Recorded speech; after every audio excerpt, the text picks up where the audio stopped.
Statue of unity સામે થયેલા દબાણની કામગીરીનો વિરોધ કરવામાં આવી રહ્યો છે। ડિમોલિશનના વિરોધમાં 19મી મેના રોજ પદયાત્રાનું આયોજન કરવામાં આવ્યું। જે લોકોના ઘર અને દુકાન તોડી પડ્યા છે તેમને પરત આપવાની માંગ કરાઈ। ગઈકાલે વિરોધ કરનાર 15થી વધુ લોકોની અટકાયત કરવામાં આવી હતી। તો ડિમોલિશનના વિરોધમાં 19મી મેના રોજ પદયાત્રાનું આયોજન કરવામાં આવ્યું છે। જે લોકોના ઘર અને દુકાન તોડી પાડવામાં આવ્યા હતા તેમને પરત આપવાની માંગ કરવામાં આવી રહી છે। સ્ટેચ્યુ ઓફ યુનિટી સામે થયેલા દબાણ હટાવવાની કામગીરીનો વિરોધ અહીં જોવા મળી રહ્યો છે।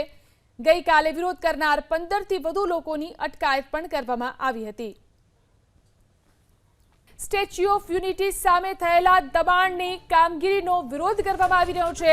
ડિમોલિશનના વિરોધમાં 19મી મેના રોજ પદયાત્રાનું આયોજન કરવામાં આવ્યું। જે લોકોના ઘર અને દુકાન તોડી પડ્યા છે તેમને પરત આપવાની માંગ કરાઈ। ગઈકાલે વિરોધ કરનાર 15થી વધુ લોકોની અટકાયત કરવામાં આવી હતી।